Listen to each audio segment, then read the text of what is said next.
私は夫の連れ子の真由子と3人暮らしなのだが、真由子は結婚して2年経っても私をお母さんとは呼ばず他人行儀だった。しかし夫が出張中のある日、初めて私にこう呼びかけたのだ。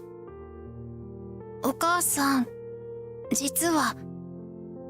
そう呼ばれて嬉しく思ったのもつかの間、真由子から告げられたのは生みの母親である前妻からのとんでもない要求だった。前妻はかつて幼い真由子を放置し、命を危険にさらしたことがあった。私はそんなことをした彼女を決して許してはいない。愛する家族を守るため、私は前妻との対決に挑むことにした。私の名前は星名恵美子。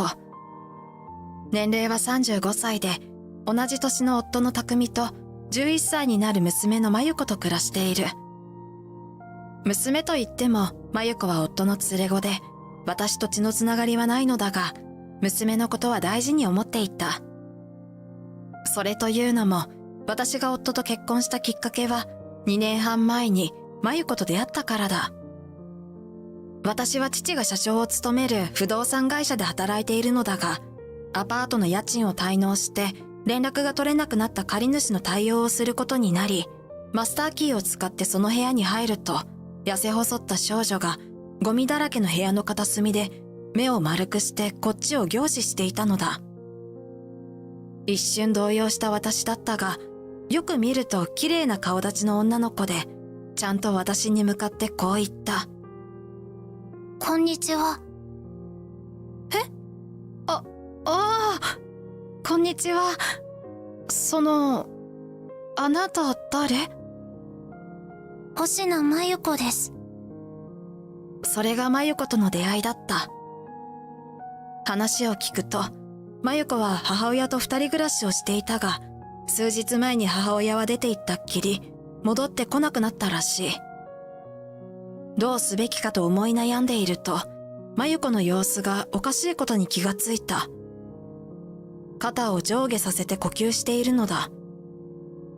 体に触れてみると、すごい熱だった。私は慌てて、真由子を車に乗せて最寄りの病院に連れて行くと、肺炎で入院となった。その子が身につけているものも、薄汚れた服に首からぶら下げたアパートの合鍵のみで、身元確認のために通報することになった。私は乗りかかった船だと思い、親が見つかるまで病院で付き添うことにした。真由子は痛い注射や苦い薬にも泣き言一つ言わず我慢して、私が食事の介助やトイレに車椅子で連れて行くたびに礼儀正しくお礼を言った。そして夜眠っている時は寝言でママ、パパとつぶやいて涙を流している。そんな真由子の様子に私は胸が締め付けられるような思いがこみ上げてきて、真由子を放置している両親に対し強い怒りを覚えたのだった。入院して数日すると真由子はすっかり元気になり、私たちはお互いのことを話す余裕も出てきた。真由子は父親のことは明るい表情で話すのだが、母親のことになると暗い表情で口数も少なくなる。やがて連絡がついた父親の匠が病院にやってきた。父親の姿を見た真由子は、今までこらえていたものが堰を切って流れ出したかのように泣きじゃくり、年相応の子供らしい甘える様子に私も涙が止まらなかった。匠が言うには、離婚したものの自分は仕事をしているので、母親側が子供を引き取って養育費を払っていたのだが、こんなことになっているとは知らなかったというのだ。それを聞いた私はきつい口調で言った。仕事を言い訳にするのも違うし、養育状況をちゃんと確認すべきよ。お金さえ払っとけばいいと思い込むなんて、あなたは父親としての責任感がなさすぎるわ。あなたの言う通りです。もう母親のもとにこの子を置いてはいけない。ですが、僕は両親に先立たれて実家は頼れないし、仕事しかできない僕にこの子の面倒が見れるかどうか。情けないことを言う匠に苛立ったが、ここで見捨てるわけにもいかず、私は匠が仕事中は真由子を我が家で預かることを提案した。その申し出に匠はすごく驚いたのだが、私もこれだけの文句をぶつけたのだから多少の責任は負わねばと思ったのだ。私の実家の両親はすでに真由子の事情を知っていて心を痛めていたので、真由子を預かることを了承してくれた。匠は母親の育児放棄を理由に親権を自分に移す手続きを始めた。これは後で匠から聞いたのだが、母親は養育費欲しさで親権を手放したくないと言い張ったので、育児放棄を警察に通報しないことを条件に親権を放棄させたのだそうだ。ただし、今後真由子に近づいたら警察に被害届を出すことを強く言っておいたとのことだった。そうして真由子は無事に父親のもとで暮らし始めたのだが、男手で女の子を育てるのはなかなか大変そうで、私はたびたび相談を受けているうちに父親の匠と親しくなった。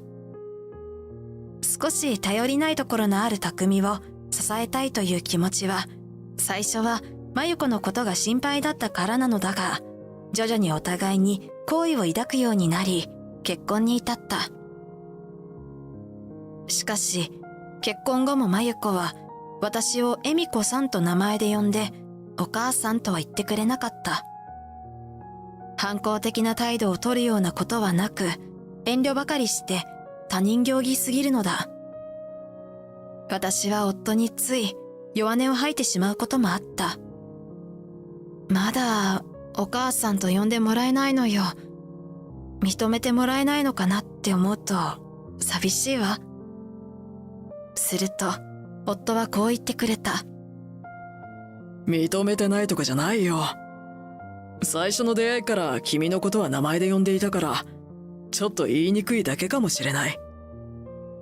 そうかしら。なら気長に待つわ。まゆちゃんに無理強いはしたくないもの。すると夫は笑いながらこう言った。君は僕には厳しいけど、真由子には本当に甘いな。もう、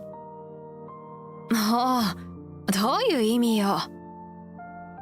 いやー、最初に会った時の君はすっごく怖かったからね。夫は出会った当初の私の剣幕にかなり驚いたらしいが、こんなに真剣に自分たち父子に向き合ってくれた私に対して最初から心をつかまれていたと後で教えてくれた。夫の前回の離婚の原因は前妻の浮気が原因で、前妻が娘を引き取る代わりに慰謝料を免除して養育費を支払っていたのだ。前妻からの養育費の増額要求が何度もあるため、残業や出張をこなして支払い続けることが娘のためだと思っていたが、それが間違いであることを私に気づかせてもらえたというのだ。私もあの汚れた部屋の片隅にいた真由子のことを忘れてはいない。母親としてあんなことをする人間には正直憎しみしか感じなかったが、真由子にとっては生みの母親であり、まだ恋しいのだろうと思っていた。ところが、とある事件が起きたことで真由子の本心を知ることになったのだった。ある日、夫が出張に行くことになった。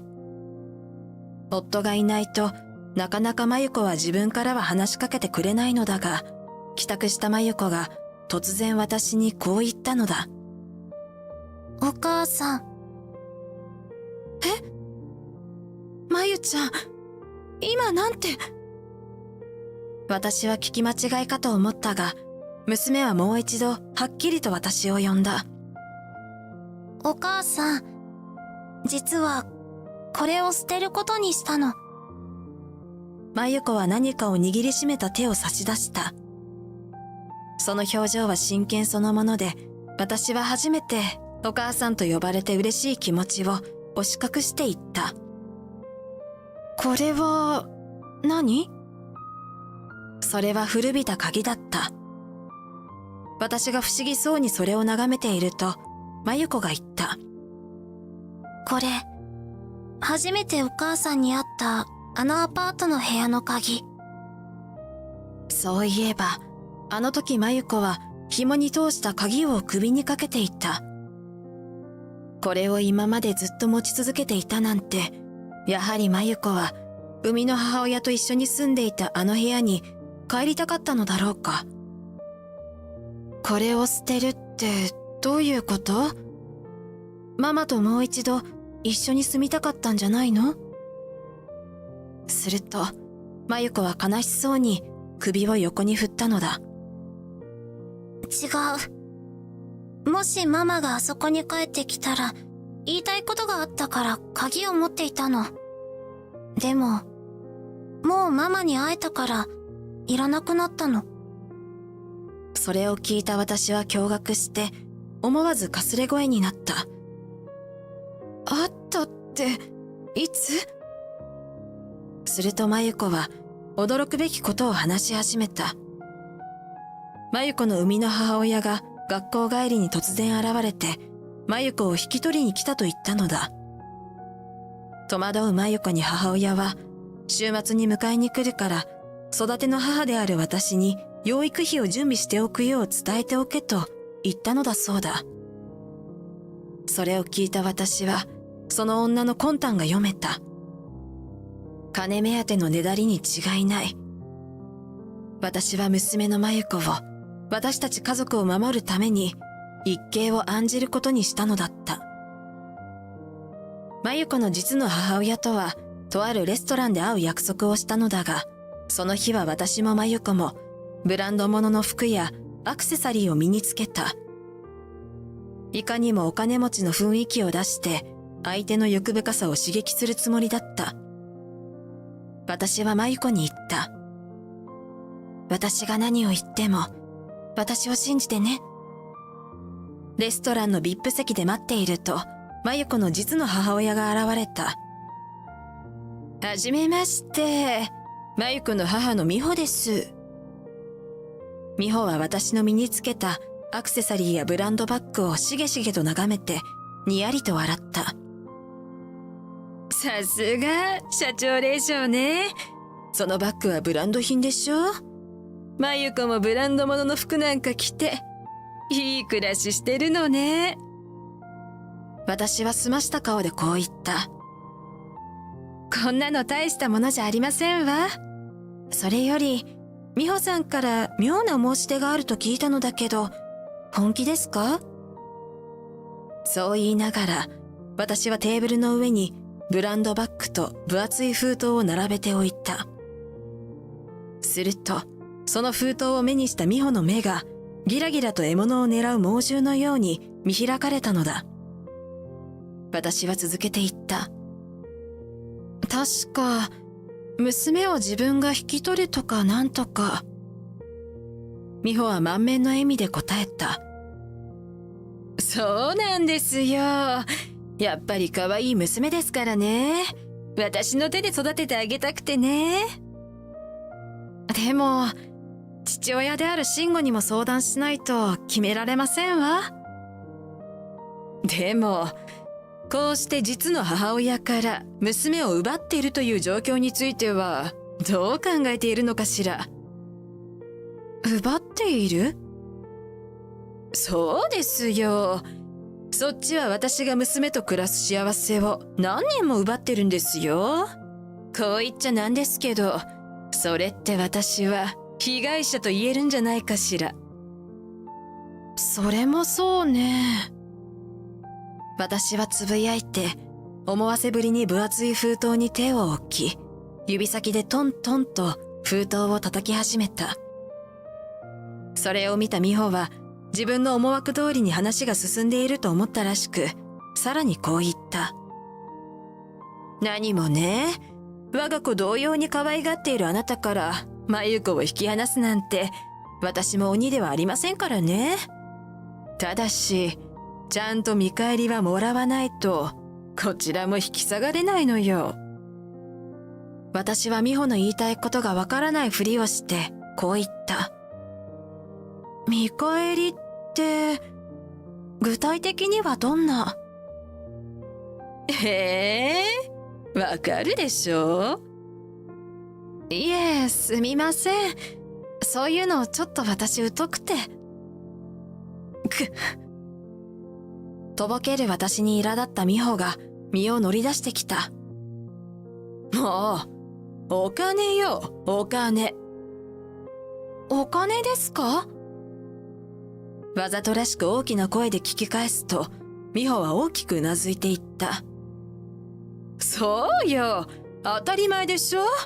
私だって大事な娘を手放すのよ。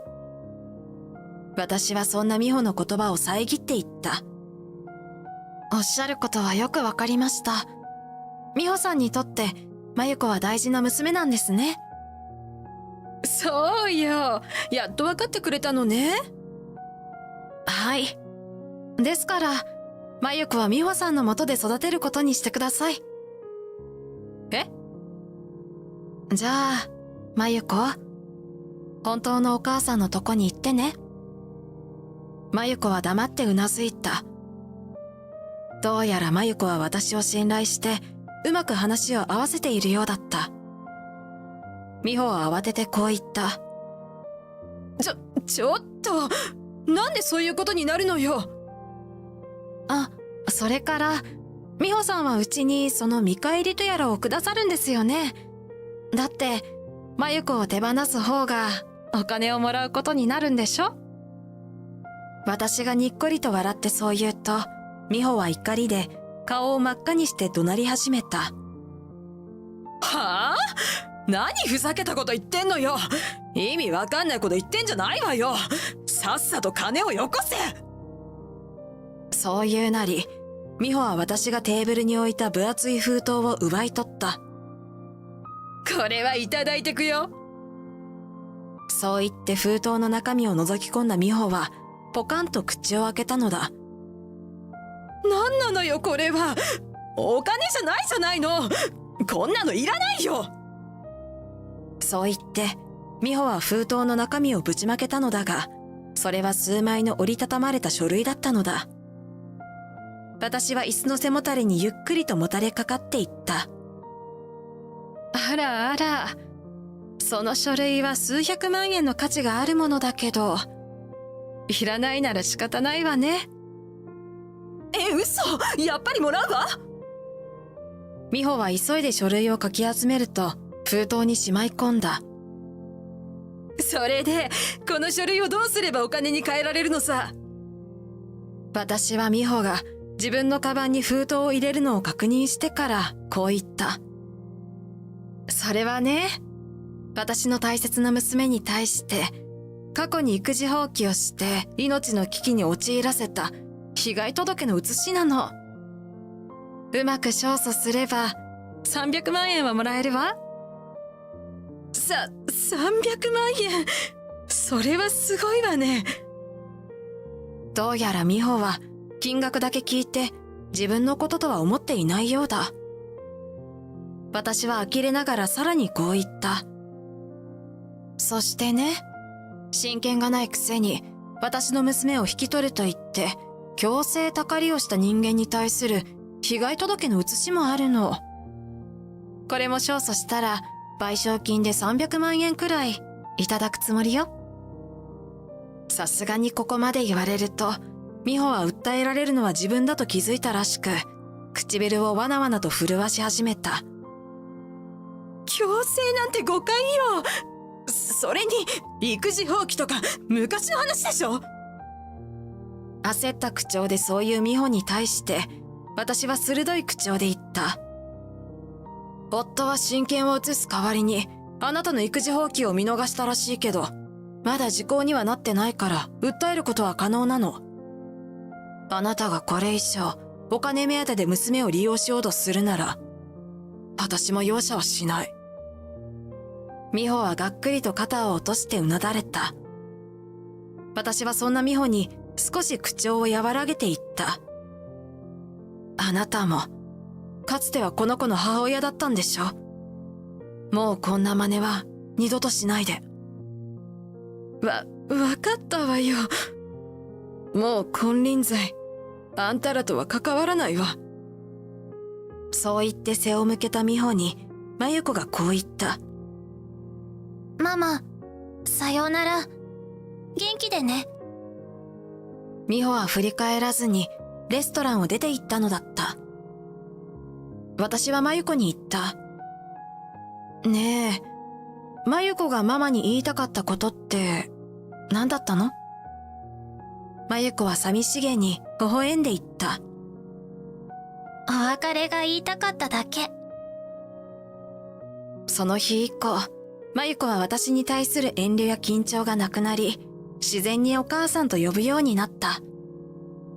私もこれまで、まゆちゃんと小さな子に対するように呼んでいたのだが、この日から、まゆこと名前を呼ぶことにした。まゆこの中で、実の母ときちんとした決別をすることは、私の本当の娘になるための大事なステップだったのだ。夫が出張を終えて帰ってきた頃には、まゆこはもともとそう呼んでいたかのように、自然にお母さんと私に呼びかけていたので、夫は驚いて尋ねた。これは、どういうことだ？僕がいない間に何があったんだ？私が夫が不在の間にあった出来事を話すと、夫は前妻に対してすごく怒っていたが、やがてため息をついてこう言った。君には何度も助けてもらっているな。本当にありがとう。私は夫に言った。私こそ、あなたと出会えて素敵な家族を持てたのよ。本当にありがとう。私は愛する家族を大切にする気持ちを持ち続けていれば、どんな困難なことも乗り越えられると思っている。